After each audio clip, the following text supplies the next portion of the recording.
enormously expensive. So how can Novonesis help startups in the space cross the valley of death? We want startups to succeed in the biosolutions, the biotechnology space. It's important for our industry as a whole, also to meet the sustainability goals that we're setting for ourselves for them to succeed. We have the challenge in Novonesis that we also have to meet our customer needs. So when we engage with startups, we have to be selective in the startups that we interact with, that we work with, that we partner with, to those that are aligned with our corporate strategy. We recognize that there is a need in the industry and that we can't help all of the startups, especially if they're not closely aligned with our overall strategy. But we were involved in the creation of a company called 21st Bio, together with Novo Holdings, precisely to address some of these startups that are developing great ideas, great solutions that maybe are not aligned with our overall strategy within Novonesis, but that have great potential. Yes. And 21st Bio has the ability to help these startups, also some corporates as well, to scale their biosolutions so that those companies are not reliant on someone like Novonesis to help them in this journey. I mean, aside from money, which is obviously a key issue, I mean, what are the other challenges that some of these startups face? I think if you think about it along the value chain, it's oftentimes molecule discovery, it's expression of these molecules, it's upscaling of these molecules, so actually being able to demonstrate that this can work at scale, and then it's actually producing it. There's less of a challenge, I think, upstream because with IT, with AI, a lot of the identification, the development of these molecules can be done faster and more simply than it can be done in the past. But you still have a physical product that you need to be able to produce. And so that is why you often run into bottlenecks later on in the value chain when it comes to actually being able to produce these products. You also need the regulatory competencies to get these products approved, and then you also need the access to the markets, whether it's directly to the consumer or in our case it's much more business to business. So those are the challenges that the startup has to solve, and usually the best way to try to address solving them is through partnerships with companies like Novonesis. So I was talking at SynBioBetter with Michael Tye from Boston Bioprocess, and he was talking about a kind of disconnect between the upstream and downstream, that people might be highly focused on one part, but they're not thinking about the complete, the end, how what they're doing at the start connects to, say, the downstream processing and so on. Do you see that kind of disconnect when people are developing these solutions? That is a challenge, and particularly in precision fermentation, downstream processing, and the losses that you can have in the downstream processing are definitely a key challenge that have to be overcome by startups. And usually the simpler, the more elegant your DSP is, the less losses you have, and the more competitive your solution will be in terms of cost to existing solutions on the market. You talked about AI. There seems to be a flurry of companies now emerging around kind of protein, designer protein discovery, but also designing proteins, enzymes, and so on. How transformative do you think that is going to be to this industry? It will certainly speed up the identification and the development process. But as I said before, you still, in almost all of these cases that we're talking about, you need to produce a physical product. So you need to be able to express these molecules in an expression system, and you need to be able to produce that in some sort of a manufacturing facility.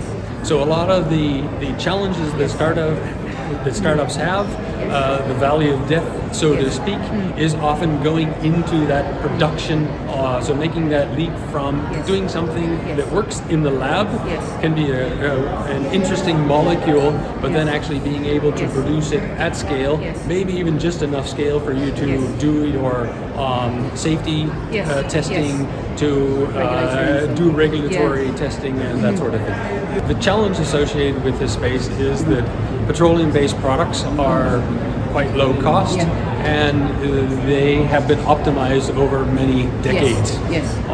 And so developing biosolutions, even if they're more sustainable, is challenging because you have to be cost competitive with these existing ones.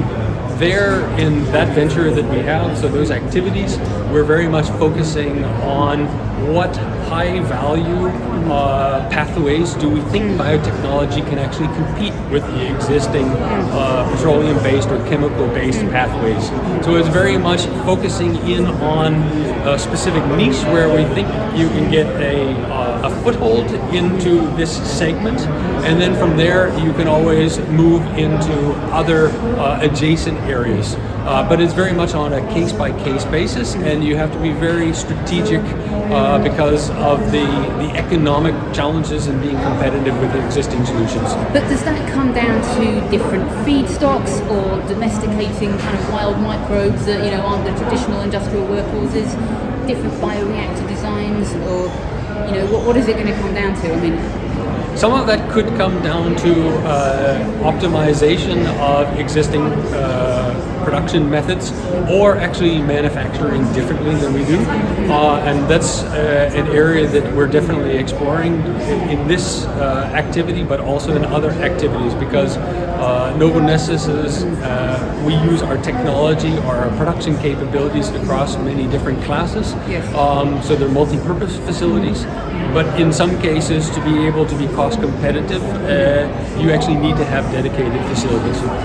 In this case, we would be very much looking at enabling other companies to produce these future fuels and chemicals. So it would not be Novonesis that would actually be producing those, but we would develop the biosolutions that they can then utilize to implement these processes in their production facilities. So I'm interested in your work, with a consortium of players looking at converting carbon dioxide into acetate, and then I guess finding microbes that can grow on acetate instead of sugar. Why is that potentially interesting? Yes, so you're referring to an initiative backed by the Gates and Novo Foundation. It's based on some past research that was done that showed with lower cost energy, you can actually convert CO2 to acetate. Now, historically, you've typically used glucose as the carbon source for fermentation. But with this, it's now potentially possible to actually use acetate as your carbon source right now. And the idea is that you can use this carbon source and provide low-cost proteins to low and middle-income countries.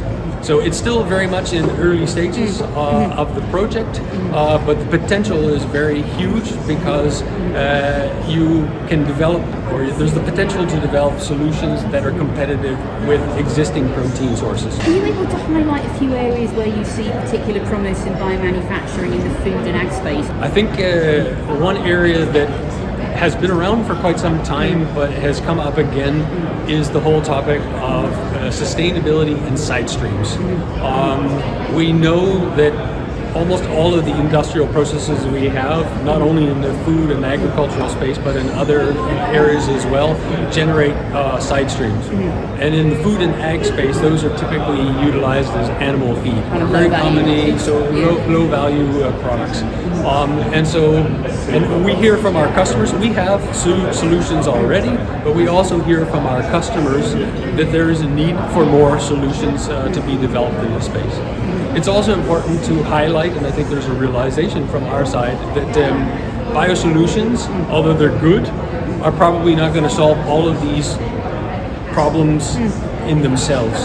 So we're also looking at collaborating, partnering with startups, with other corporates that have other capabilities than the biosolution capabilities that we have, to see what type of solutions that we can develop for targeting some of these higher value or converting some of these side streams into higher value ingredients. So can you give me any examples of collaborations with, through your external innovation scheme, collaborations with startups or larger companies that have been successful? We do both.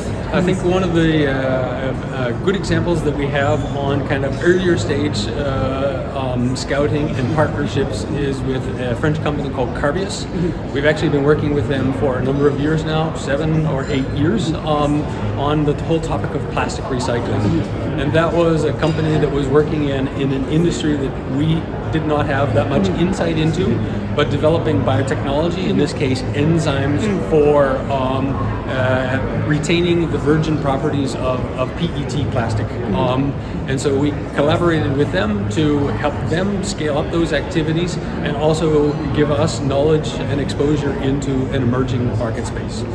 We also collaborate with larger corporates. We have another venture within our group that is focused on carbon recycling, or excuse me, carbon capture. Yes. And there we partner with an Italian engineering firm called Saipem to help develop the engineering solutions that is required to complement the biotechnology for carbon recycling.